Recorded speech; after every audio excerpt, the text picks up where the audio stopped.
तो चलिए शुरू करते हैं chapter number 3, simple future tense. तो सबसे पहले हम सीखेंगे कि इसको आइडेंटिफाई कैसे करते हैं। तो इसकी आइडेंटिफिकेशन बहुत ही ज़्यादा सिंपल है। और वो कैसे, जैसे इसका नाम सिंपल है उसी तरीके से हमने क्या करना है कि जब हमें इसकी आइडेंटिफिकेशन ऐसे करनी है कि जब भी हम कभी ऐसी किसी घटना की बात करते हैं जो हुई नहीं है, होने वाली है, हम करने वाले हैं, तो उसको हम बोलते हैं सिंपल फ्यूचर टेंस। जैसे कि आपने खाना खाया नहीं है लेकिन आप कह रहे हैं मैं खाना खाऊंगा, तो ये एक सिंपल फ्यूचर टेंस है। तो अब देखते हैं इसको इंग्लिश में लिखा कैसे जाता है। तो ये एक सामने मैप दिख रहा है हमको। तो इसमें कैसे से he she it I you they, ये सब्जेक्ट है। ऊपर वाला नीचे वाला दोनों सब्जेक्ट है। उसका नेक्स्ट जहाँ पे विल और शैल लिखा है, ये विल यूज़ करेंगे आप 99.9% केसेस में। थर्ड नंबर आएगा क्रिया का पहला रूप। यहाँ पे खाने की बात हो रही है तो ईट की फर्स्ट फॉर्म इज ईट, और बाकी द मील। तो he will eat the meal. अब मान लीजिए आई या ही और शी और इट ये कहता है मैं तो खाना खा के ही रहूँगा, स्ट्रॉन्ग डिटर्मिनेशन के साथ, तो वहाँ पे शैल यूज़ होगा। अदरवाइज 99.9% केसेस में विल ही यूज़ होगा। तो इसका प्रोनाउंसिएशन भी इसी तरीके से रहेगा, I will eat the meal या आई शैल ईट द मील। तो गाइज़ आप सबसे ये रिक्वेस्ट है कि अगर ये पूरे जो सीरीज़ है अगर कहीं पे भी आपकी कुछ हेल्प कर रही है या आपको लगता है कि आप पूरा बोल पाएंगे, तो आप प्लीज़ इसको लाइक कीजिए, शेयर कीजिए और चैनल को सब्सक्राइब कीजिए। मैं अपनी तरफ से कोई कसर नहीं छोड़ूंगा और मैं आई विल मेक श्योर कि आप इंग्लिश सीख के ही रहेंगे। तो एक वाक्य लेते हैं, छोटा सा वाक्य लेते हैं। शुरुआत छोटे वाक्यों से करेंगे फिर लंबे करेंगे। जैसे मैं जाऊंगा, हम कहते हैं ना मैं जाऊंगा, तो उसको इंग्लिश में कैसे बोलेंगे? I will go. Subject will और फर्स्ट फॉर्म, वर्ब की फर्स्ट फॉर्म। तो प्रोनाउंसिएशन कैसे इसका लिखा पड़ा जाएगा? I will go. जो लास्ट वाली लाइन है वो सिर्फ इसलिए कि बाद में आप वापस आके इसको देख सकें कि इस शब्द को कैसे बोला गया था। एक और वाक्य है, मैं कोशिश करूंगा। तो इसको इंग्लिश में हम लिखेंगे आई विल ट्राई, और टोन क्या रहेगी? ओके, आई विल ट्राई,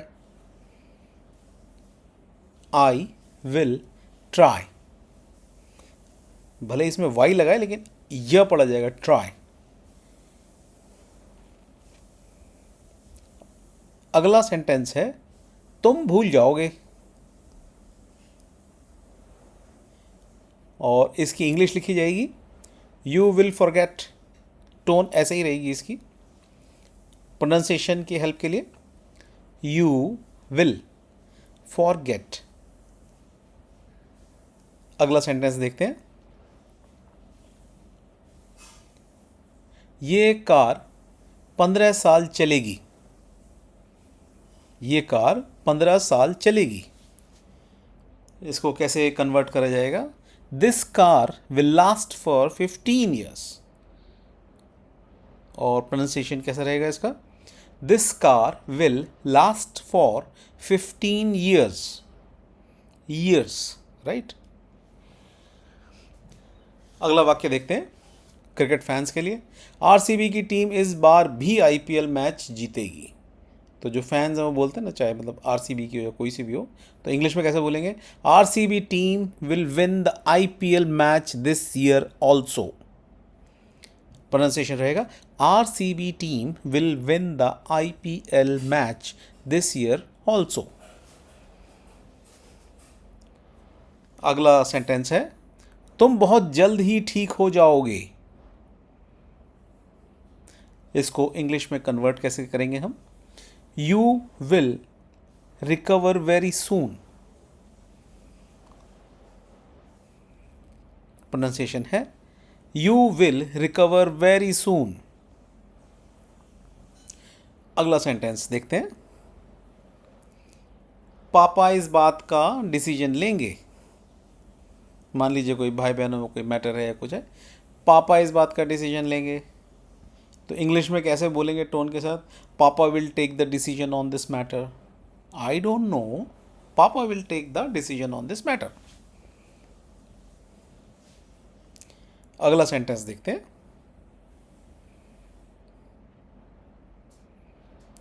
थोड़ी ही देर में लाइट आ जाएगी। अभी ये घटना हुई नहीं है, लाइट आई नहीं है, आ जाएगी। तो इंग्लिश में कैसे लिखेंगे इसको? The electricity shall resume very soon. Determination आ गया थोड़ा सा इसमें, भैया आ जाएगी, तुम अभी जाओ मत। The electricity shall resume very soon.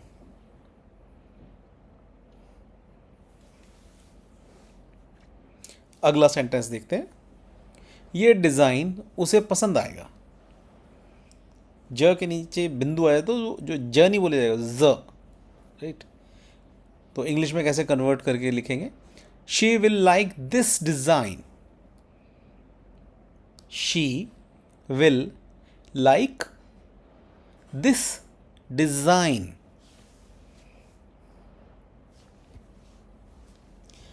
अगला सेंटेंस देखते हैं। थोड़ी ही देर में इस स्टॉप पे बस आएगी। इसको कन्वर्ट करके कैसे लिखेंगे? The bus will reach this stop soon.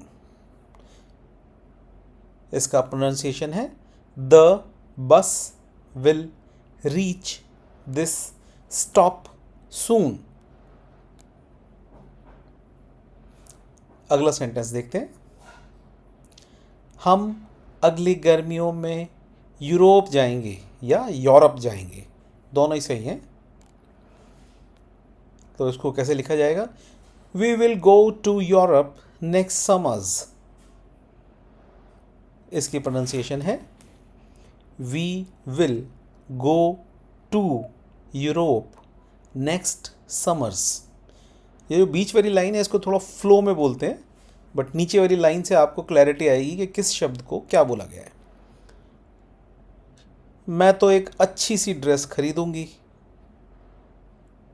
Determination, I shall buy a very pretty dress. इसी टोन के साथ बोला जाता है। इसकी प्रोनाउंसिएशन है I shall buy a very pretty dress.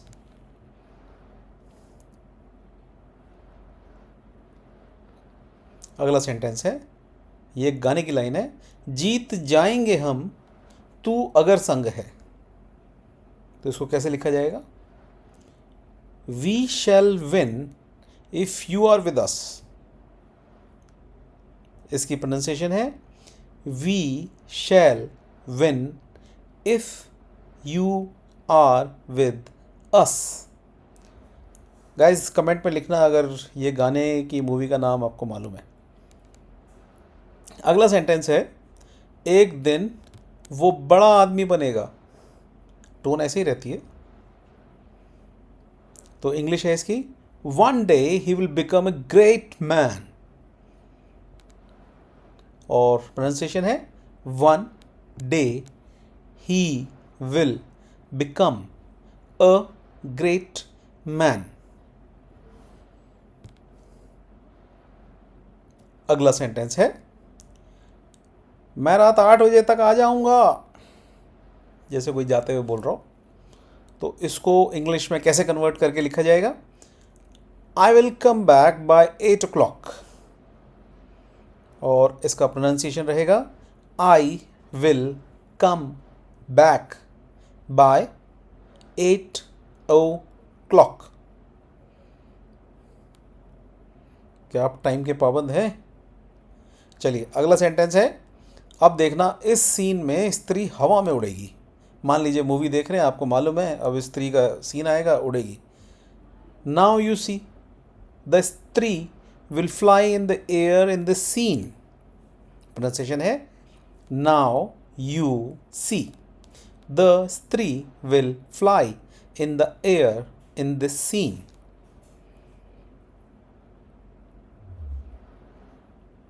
अगला सेंटेंस है, अब पकाओ गाना आने वाला है। होता है ना, जैसे मालूम है गाना आएगा, बोरिंग है, तो उसको कैसे लिखेंगे इंग्लिश में? Now the boring song will come next.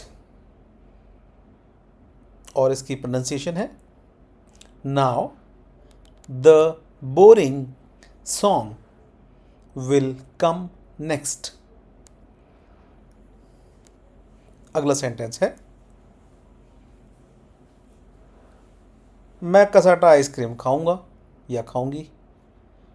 तो इसको कैसे हम लिखेंगे? I will eat cassata ice cream. तो इसका प्रोनाउंसिएशन क्या रहेगा? I will eat cassata ice cream. अगला सेंटेंस है ये मूवी अगले हफ्ते रिलीज होगी।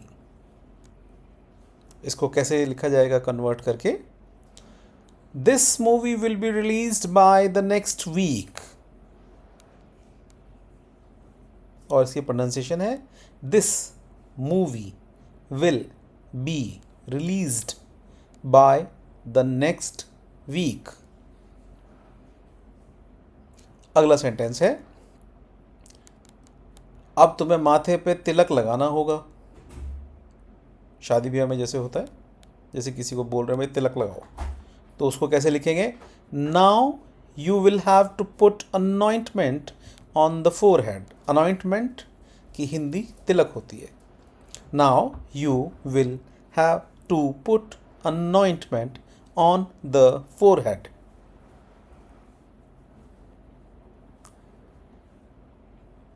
अगला सेंटेंस है इस हाथी को अब वनतारा में शिफ्ट करेंगे।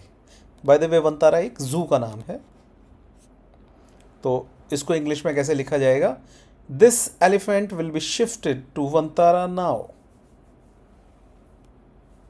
प्रोनाउंसिएशन है this elephant will be shifted to Vantara now. अगला सेंटेंस देखते हैं इस पुल का कल उद्घाटन होगा।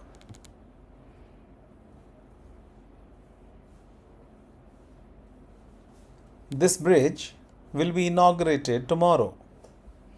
इसका प्रोनाउंसिएशन रहेगा this bridge will be inaugurated tomorrow.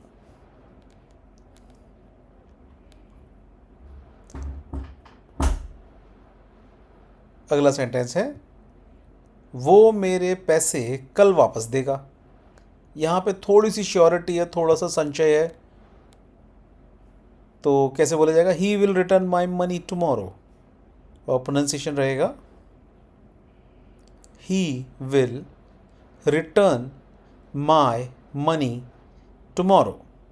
अब देखते हैं इसको अगर क्वेश्चन में बोलेंगे तो हम कैसे बोलेंगे?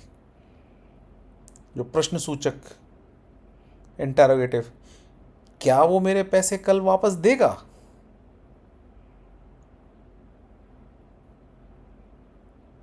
तो इसमें हम विल को आगे कर देंगे बस। Will he return my money tomorrow. और इसका प्रोनाउंसिएशन रहेगा will he return my money tomorrow. Will he return my money tomorrow. अगला सेंटेंस है हम कल त्योहार मनाएंगे।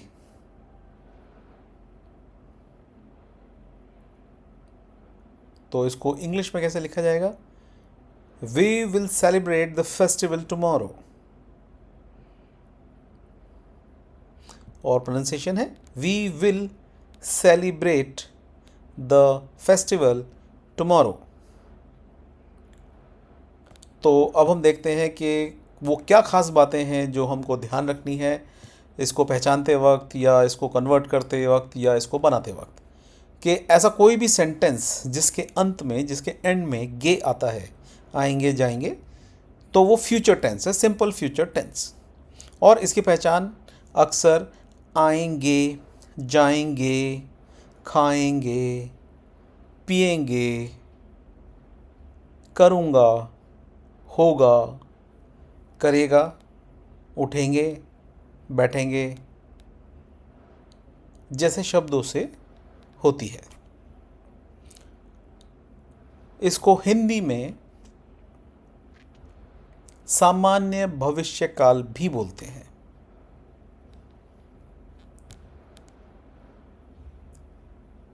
खास बात यह है कि अब आपको इसका प्रैक्टिस करनी है और चलिए एक लिखिए, आपके इसको कैसे लिखेंगे कि घूमेंगे फिरेंगे, नाचेंगे गाएंगे, और क्या।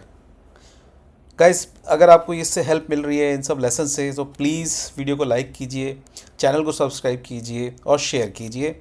मिलते हैं अगले ऐसे ही एक और टेंस वाले वीडियो के साथ। तब तक के लिए गुड बाय।